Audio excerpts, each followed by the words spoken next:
सभी को नमस्कार। कैसे हैं सब लोग। ये वीडियो थोड़ा सा लेट हो रहा है, हमारा टाइम नहीं मिल पा रहा था इस समय, इसलिए वीडियो नहीं बना पा रहे थे। थोड़ा सा व्यस्तता ज़्यादा रहती है, लेकिन फिर भी हम टाइम निकाल के, जैसे भी टाइम निकलता है, हम आपको प्रयास करते हैं कि कोई ना कोई मैटर ज़रूर दें ताकि आप हमसे जुड़े रहें और आपका भी फायदा हो। और अभी नोटिस भी आई थी कि अप्रैल में आप लोगों का लेखपाल का एग्ज़ाम होगा, तो टाइम पर्याप्त है, आराम से हिंदी कवर हो जाएगी। यही हिंदी गद्य का, हिंदी साहित्य का जो इतिहास पढ़ा रहे हैं, इसको पढ़ा लें, उसके बाद फिर हम रिवाइज करा देंगे पूरा आपको। वर्णमाला, शब्द, जितना भी चैप्टर है, जितना हम पढ़ा चुके हैं यूट्यूब पर भी, उसको भी रिवाइज करा देंगे नए सिरे से, नई शैली में और नए तरीके से आपको पढ़ा देंगे ताकि आपका पेपर अच्छा हो जाए। क्योंकि लेखपाल जो लोग बनना चाहते हैं उनके लिए हिंदी जो है बहुत प्लस करेगा। हिंदी के अगर क्वेश्चन 40 आएंगे या 25 जो भी आएंगे, उसमें अगर आप पूरे नहीं तो एक आध ना कर पाए, लेकिन मैक्सिमम सवाल कर लें तो स्कोर करेगा। ठीक है, तो इस समय हिंदी साहित्य का इतिहास चल रहा है, उसमें हम भक्ति काल की बात कर रहे थे और भक्ति काल में हमने कई राइटरों पर चर्चा कर भी ली है पिछले वीडियो में। आज हम कुछ इसी काल के कुछ मेन पॉइंट पे बात करेंगे, यानी एक एक पॉइंट पे चर्चा करेंगे, उनको आप पॉइंट वाइज लिखते रहिएगा। ठीक है, और कम से कम इसी बहाने सबसे मुलाकात हो जाती है। अरे आप लोग जो कमेंट करते हैं उसमें लगता है कि आप जो भी कमेंट आया है उससे लगता है कि हमसे आपसे बातचीत हो गई है, इसी बहाने एक संबंध जुड़ा हुआ है।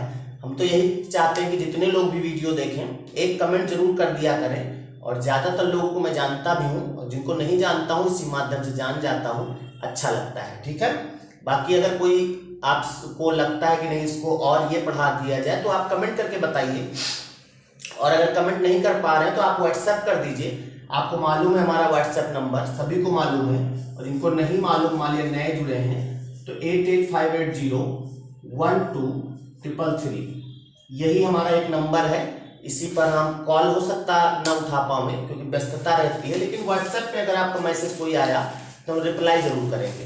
कोई क्वेश्चन आपको पूछना है किसी भी तरह का तो आप डाल दीजिए, हम उसको जब भी देखेंगे रिप्लाई जरूर करेंगे। ठीक है, तो चलते हैं हम हिंदी साहित्य के इतिहास में, और भक्ति काल पे चर्चा चल रही थी तो एक क्वेश्चन आता है कि सत्यवती कथा सुना होगा आप लोगों ने, घर में होती है सत्यवती कथा। सत्यवती कथा जो है इसके रचयिता कौन है, पूछा जाता है कि सत्यवती कथा के रचयिता कौन है। तो अगर आप लोगों को आता है तो कमेंट करके बताइए जल्दी से, सत्यवती कथा किसने लिखा है। सत्यवती कथा, सत्यवती कथा आप जानते हो घरों में होता है, जगन्नाथ स्वामी की कथा, सत्यवती कथा होता है ना, तो भगवान को याद किया जाता है इसमें। तो इसको लिखा भी है, इसके रचयिता जो भगवान ही है, भगवान का मतलब इसके रचयिता ईश्वर दास हैं। याद रखिएगा, भगवान की कथा है तो भगवान इसके रचयिता भी हैं, तो सत्यवती कथा के रचनाकार जो हैं वो ईश्वर दास हैं।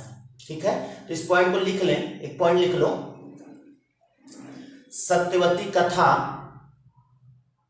सत्यवती कथा के रचयिता, रचयिता लिख लेते हैं ना आप लोग। रचयिता स्पेलिंग वर्तनी में आता है लिखने को, कुछ लोग पता नहीं कैसे लिखे हों, लेकिन हम शुद्ध लिखे देते हैं, ऐसे लिखा जाता है। सत्यवती कथा के रचयिता, सत्यवती कथा के रचयिता ईश्वर दास हैं, ईश्वर दास हैं। ईश्वर दास हैं। अगली लाइन से लिख लो, एक रचना और इनकी मिलती है, भरत मिलाप, लिखो भरत मिलाप और अंगद पैज, अंगद पैर नहीं है, अंगद पैज, भरत मिलाप और अंगद पैज नामक रचनाएं भी ईश्वर दास ने ही की हैं, ईश्वर दास ने ही की है।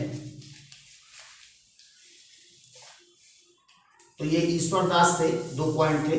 सत्यवती कथा किसने लिखा है, ये ज्यादा इंपॉर्टेंट है, सत्यवती कथा ईश्वर दास ने।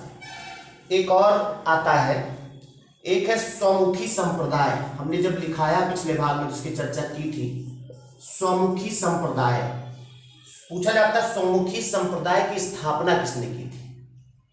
कोई जानता है? स्वमुखी संप्रदाय की स्थापना, स्वमुखी संप्रदाय की स्थापना किसने की थी? बताओ विनीत, बताओ विनीत, कमेंट करके बताओ। अच्छा आशुतोष शुक्ला जी देख रहे हो कि नहीं? क्योंकि बाद में वीडियो आता है ऑनलाइन होते तो ज्यादा अच्छा लगता। स्वमुखी संप्रदाय की स्थापना लिख लो, एक लाइन लिख लो। राम भक्ति शाखा के अंतर्गत, आपको मालूम है भक्ति काल में 2 शाखाएं होती, कृष्ण भक्ति शाखा और राम भक्ति शाखा। देखो राम भक्ति शाखा के अंतर्गत, अंतर्गत लिख लिया, कैसे लिखा? राम भक्ति शाखा के अंतर्गत, ऐसे लिखा है? नहीं लिखा ऐसे, समझदार हो। ऐसे लिखे होगे तो गलत है। राम भक्ति शाखा के अंतर्गत, गा के ऊपर रा लगेगा, इसको ध्यान दीजिएगा, लिखने में कभी कभी पूछ लिया जाता है। राम भक्ति शाखा के अंतर्गत स्वमुखी संप्रदाय की स्थापना, स्वमुखी संप्रदाय की स्थापना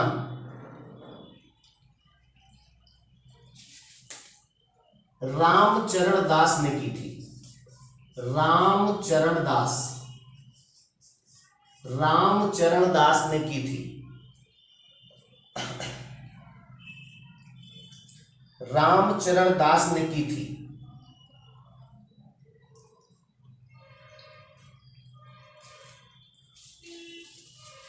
एक और इसी में आता है संप्रदाय, शायद नाम नहीं सुना होगा, तत्सुखी संप्रदाय। इनको सब एक बार केवल पढ़ना है दिमाग से, एक बार केवल लिख लेना है कॉपी में, पेपर में कभी आया मान लिया तो हो जाएगा फिर, और वो सवाल फिर आप ही कर पाएंगे, क्योंकि यहां तक कोई पहुंचता नहीं है ज्यादा। तत्सुखी संप्रदाय की स्थापना किसने की थी? आता है तो बताओ। तत्सुखी संप्रदाय लिखो, एक पॉइंट, टाइम नहीं वेस्ट करते, लिखो राम भक्ति शाखा के अंतर्गत, राम भक्ति शाखा के अंतर्गत तत्सुखी संप्रदाय की स्थापना, तत्सुखी संप्रदाय की स्थापना जीवाराम ने की थी। जीवाराम ने की थी।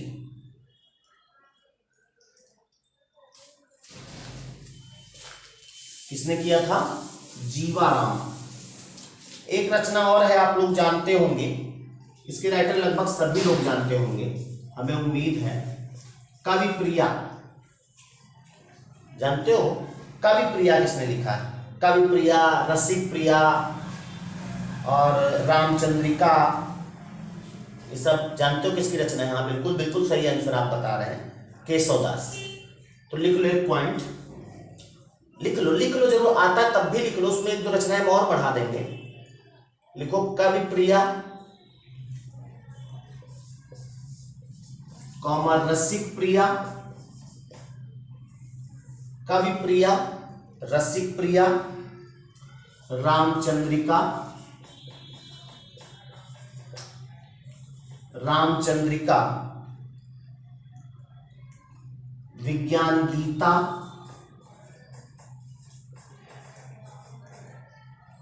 विज्ञान गीता तथा रत्नावली, तथा रत्नावली,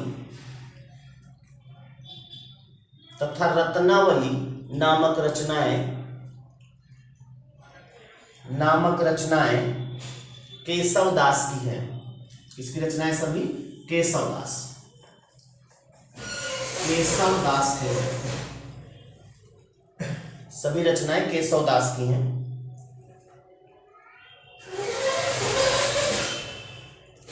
इसमें एक रचना है रामचंद्रिका, उनकी जो रचना है रामचंद्रिका, इस रामचंद्रिका जो रचना है केशवदास की, इसके बारे में एक मत है, कुछ लोग कहते हैं कि ये रचना एक ही रात में उन्होंने कर दी थी, यानी एक ही रात में इस रचना को पूरा कर दिया था। तो कभी कभी क्वेश्चन पूछा जाता है कि केशव दास की कौन सी रचना है जिसको उन्होंने केवल एक रात में ही लिख डाला था, तो वो है रामचंद्रिका। अगला पॉइंट लिख लो। कहा जाता है कि केशव ने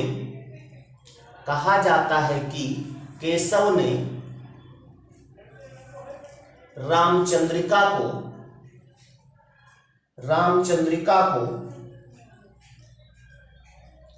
एक रात में रचा था।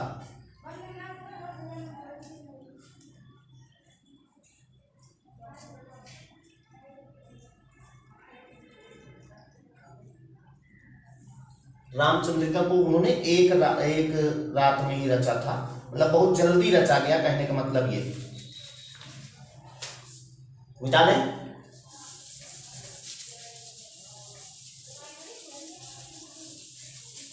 आप लोग वीडियो जब भी देखो, आप उसके बाद जब वीडियो कंप्लीट हो जाए तो उसके बाद वीडियो को लाइक जरूर कर दिया करो और उस पर कोई ना कोई कमेंट जरूर कर दिया करो आप लोग, अच्छा बुरा जो भी हो सके। हालांकि जो भी कमेंट आते हैं हम रिप्लाई भी देते हैं टाइम निकाल कर, कमेंट भी कर दिया करें आप लोग, इतना तो बनता है।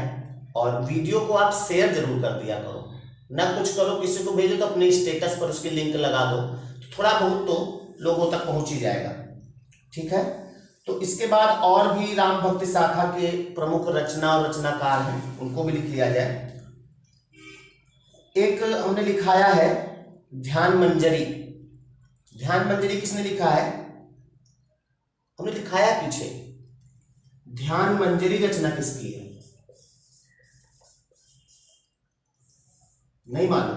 लिखो, ध्यान मंजरी नामक रचना लिखाया है हमने। पिछले भाग में आप देखिएगा, जो भी हो सकता है कुछ लोग इसी वीडियो से हमसे जुड़े हों, तो उनसे निवेदन है कि वो पिछले भाग को जरूर देख लें। डिस्क्रिप्शन में आप देखिएगा, उसकी लिंक भी है। तो साथ ही आप चैनल पे जब जाएंगे तो वहां पर एक प्लेलिस्ट वाला भाग होगा, प्लेलिस्ट में जितना भी अभी तक हमने पढ़ाया है सब है। तो लिखो, ध्यान मंजरी नामक रचना अग्रदास ने की है। अब याद आया होगा, अग्रदास वाले पार्ट में देखिएगा, हमने लिखाया है अग्रदास ने की है।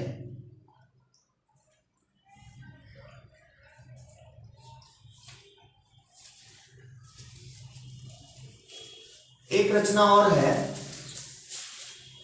तुलसी चरित। पूछी जाती है क्योंकि नाम इसमें तुलसी है, लेकिन तुलसीदास की रची नहीं है, इसीलिए पूछा जाता है तुलसी चरित किसने लिखा है? कोई जानता है? अच्छा, लिख लिए, कॉपी में लिख लिए, तुलसी चरित लिख गया होगा ना, बल्कि दिमाग पे जोर डाला करो कि तुलसी चरित किसने लिखा है। और तुम लोग तो क्या किए, तुरंत कॉपी में नोट कर लिया, तुलसी चरित लिखना है, आगे डैश करके राइटर लिख देना बस। नहीं, डैश करके राइटर नहीं लिखना, डैश करके तो हम लिखेंगे, आपको कैसे लिखना हम बता रहे हैं। लिखो, लिखो, भक्ति काल के अंतर्गत तुलसी चरित नामक रचना, तुलसी चरित नामक रचना, तुलसी चरित नामक रचना किसने लिखा बताओ? रा से नाम है उनका। अच्छा, उसके बाद घा है, अब बताओ, राघवेंद्र नहीं तो सर। अच्छा, उसके बाद रघु है, अब कौन हो सकता है? अभी भी नहीं गेस कर पाए। ये देखो, इस तरह से गेस नहीं होता, इससे एक अंदाजा लगा लो कितना भी हो, लेकिन गेस नहीं हो पाता जब तक कोई चीज पढ़ी नहीं है, ठीक है। तो तुलसी चरित जो रचना है वो महात्मा रघुबर दास की है। रघुबर दास, लिखो, नामक रचना महात्मा रघुबर दास ने की है। रघुबर दास ने की है।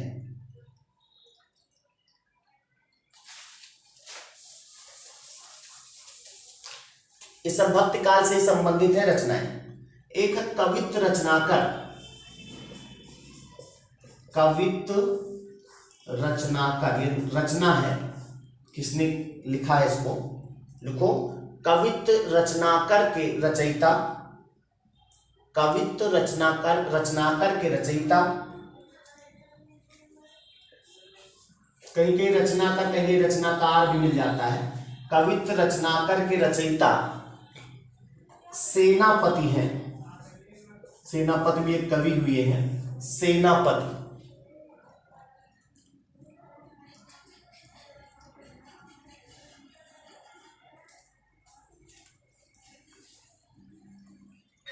एक पूछा जाता है कि विनय पत्रिका किसने लिखा है? जानते हो ना विनय पत्रिका, सब लोग जानते हैं विनय पत्रिका किसने लिखा है? तुलसीदास ने लिखा है। लेकिन पूछा जाता है कि विनय पत्रिका जो है वो किस भाषा में रचा गया है? विनय पत्रिका किस भाषा में रचा गया है? तो आप जानते हो तुलसीदास ने अवधी में भी रचनाएं की हैं और ब्रज भाषा में भी उन्होंने किया है। तो जो विनय पत्रिका है उसको अवधि ऑप्शन में दोनों रहेंगे, अवधि भी रहेगी और ब्रज भाषा भी रहेगी। तो अवधि में किया है कि ब्रज भाषा में किया, ये फाइनल करना है। तो जो विनय पत्रिका है तुलसीदास ने लिखा है उसको इन्होंने अवधि में किया है, वो ब्रज भाषा में किया है। रामचरितमानस को अवधि में। तो पॉइंट लिख लें, कैसे लिखोगे? हाँ लिख लो, विनय पत्रिका, विनय पत्रिका और अवधि, वो ब्रज भाषा वाले और भी जो है वो लिखा देते हैं। विनय पत्रिका और रामचरितमानस तो अवधि में हो जाएगी। कवितावली, कवितावली, कवितावली और एक वली है कृष्ण गीतावली, कृष्ण गीतावली। कॉमा लगा लिखते जाओ इनको, विनय पत्रिका, कवितावली, कृष्ण गीता। ये कृष्ण गीतावली एक ही रचना है। और दोहावली, दोहावली, दोहावली तथा गीतावली नामक रचनाएं, जितनी वली है सब ब्रज भाषा में है। गीतावली नामक रचनाएं, गीतावली नामक रचनाएं गोस्वामी तुलसीदास जी ने, गोस्वामी तुलसीदास जी ने ब्रज भाषा में की है, ब्रज भाषा में की है। कौन कौन रचना है एक बार पढ़ लें आप। विनय पत्रिका, कवितावली, जितनी वली है, कृष्ण गीतावली और गीतावली, दोहावली, ये सभी रचनाएं जो हैं वो ब्रज भाषा में है। समझ में आ गई बात? मिटा दें।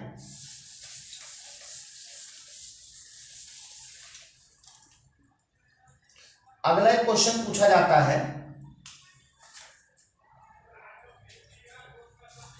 हमने आपसे बात की थी कि जीव के 3 प्रकार बताए हैं।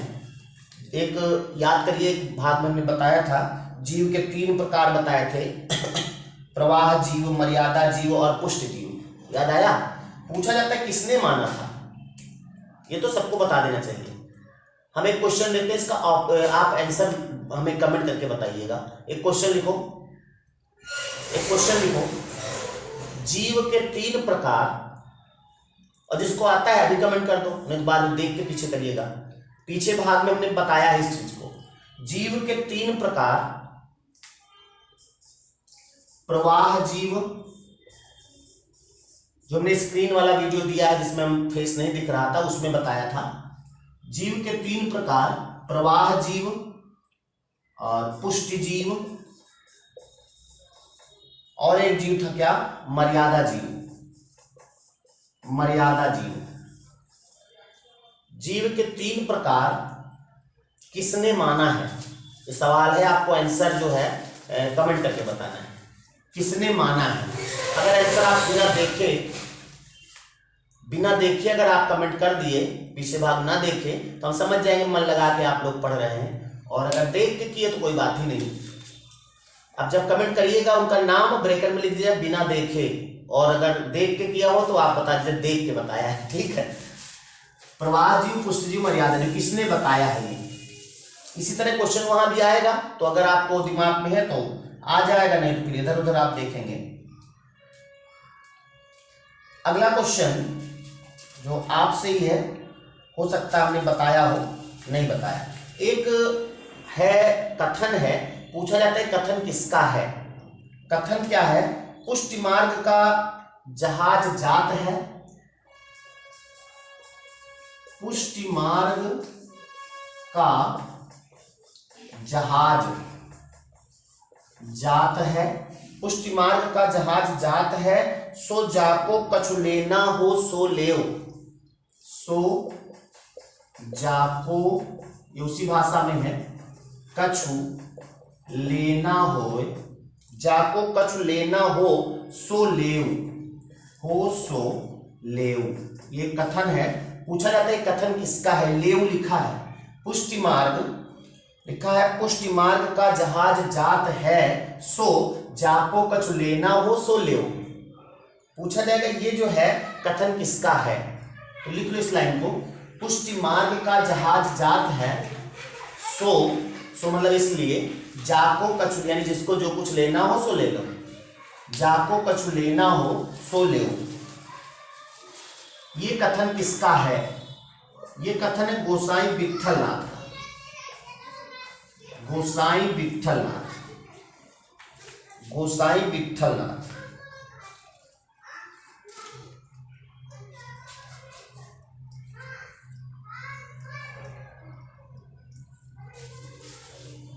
मिटा दें। एक क्वेश्चन और मिलता है, अष्टछाप के कवि हैं चतुर्भुज दास। चतुर्भुज लिखना भी थोड़ा कठिन है, चतुर्भुज दास।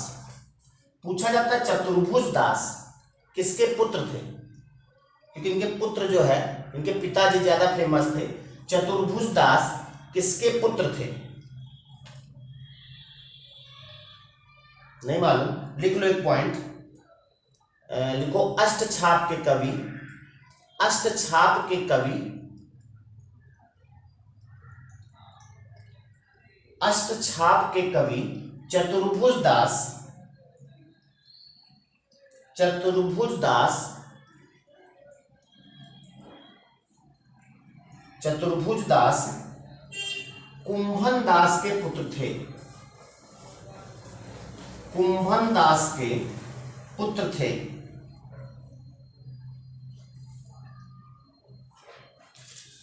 मिटा दें। उसके बाद एक पॉइंट है, उसको आप अच्छे से जानते होंगे। एक संप्रदाय है जिसको गौड़ीय संप्रदाय कहते हैं, गौड़ीय संप्रदाय। कोई जानता है गौड़ीय संप्रदाय के प्रवर्तक कौन है? गौड़ीय संप्रदाय के प्रवर्तक, इसका एक नाम और है, उससे आप जान जाएंगे इसके प्रवर्तक कौन है। गौड़ीय संप्रदाय कहा जाए या चैतन्य संप्रदाय कहा जाए, तो चैतन्य संप्रदाय के प्रवर्तक आप जानते हो चैतन्य महाप्रभु। ये आवाज हो रही ज्यादा, बच्चे आवाज कर रहे हैं। चैतन्य, शांत हो जाओ भैया। चैतन्य महाप्रभु, तो चैतन्य संप्रदाय नहीं लिख के आता है, गौड़ीय संप्रदाय लिख के आता है। चैतन्य महाप्रभु का नाम आपने सुना है, कुछ उनके बारे में लिखाया भी है। तो एक पॉइंट लिखिए, एक पॉइंट, गौड़ीय संप्रदाय, गौड़ीय संप्रदाय के प्रवर्तक, के प्रवर्तक चैतन्य महाप्रभु हैं, चैतन्य महाप्रभु हैं, चैतन्य महाप्रभु हैं। इसीलिए इसे चैतन्य संप्रदाय भी कहा जाता है, इसीलिए इन्हें इसीलिए इसे चैतन्य संप्रदाय भी कहा जाता है। अच्छा, चैतन्य महाप्रभु से याद आया कि पूछा जाता, कई बार पूछा गया था सवाल कि चैतन्य महाप्रभु के बचपन का नाम क्या था। तो चैतन्य महाप्रभु बाद में बने, बचपन का नाम क्या था, कोई जानता है? चैतन्य महाप्रभु के बचपन का नाम, चैतन्य महाप्रभु के बचपन का नाम था विश्वंभर। लिख लो, इस पॉइंट को भी लिख लो। चैतन्य महाप्रभु के बचपन का नाम, चैतन्य महाप्रभु के बचपन का नाम विश्वंभर था।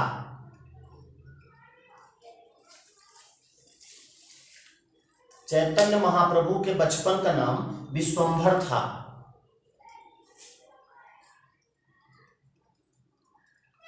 और चैतन्य महाप्रभु से, हाँ, इनका जन्म कहाँ हुआ था चैतन्य महाप्रभु का, कोई जानता है?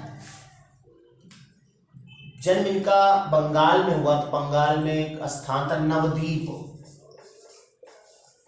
नवद्वीप, ये बंगाल में है। तो लिख लो, अगला पॉइंट ये भी लिख लो, चैतन्य महाप्रभु का जन्म, चैतन्य महाप्रभु का जन्म बंगाल के नवद्वीप में हुआ था। नवद्वीप में हुआ था।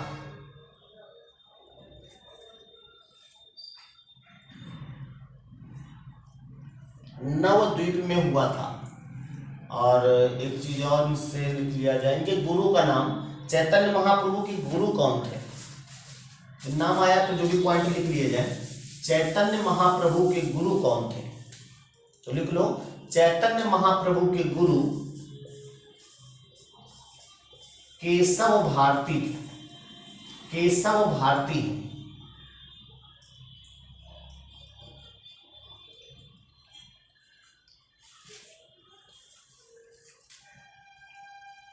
हो गया।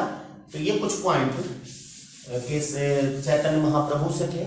इसी तरह भी भक्ति काल में और कुछ पॉइंट जो भी मेन होंगे उनको हम और लिखा देंगे पॉइंट वाइज, और उसके बाद फिर रीति काल हो जाएगा छोटा सा, और उसके बाद ये समाप्त हो जाएगा। क्योंकि आप लोग भी पूछा करते हैं कमेंट करके कि ये कब समाप्त होगा। देखो पॉइंट है 10 मिनट 15 मिनट में कितना मैटर निकल ही पाता है, और उतना ही टाइम हमारे पास भी है, उतना ही टाइम आपके पास भी रहता है, क्योंकि ऐसे पढ़ने में आपको डाटा भी लगता है। तो प्रयास करते हैं कि ज़्यादा से ज़्यादा दें। तो बस इसके बाद रीति काल और जल्दी से खत्म होगा, उसके बाद हम हिंदी रिवीजन में आ जाएंगे। ठीक है, साथ ही रीजनिंग भी हम अब जल्दी से क्वेश्चनों पे आते हैं कि आपको मिक्स क्वेश्चन की प्रैक्टिस करावें। अगर आप लोग मिक्स क्वेश्चन की प्रैक्टिस चाहते हैं रीजनिंग में, एज ए टेस्ट जैसे होता है कि हम सवाल लिख दें और आप उसका आंसर लगावें फिर हम बतावें, अगर ऐसा करना चाहते हैं तो जितने लोग भी चाहते हैं वो हमें कमेंट करके अपना सहमति जरूर बतावें। ठीक है, तो हम मिक्स प्रैक्टिस में भी एक वीडियो आपको दिया करेंगे। ठीक है, तो इस वीडियो को हो सके तो शेयर करिएगा, बार बार कहना पड़ता है। और मिलते हैं अगले वीडियो में, तब तक मस्त रहिए, व्यस्त रहिए। नमस्कार।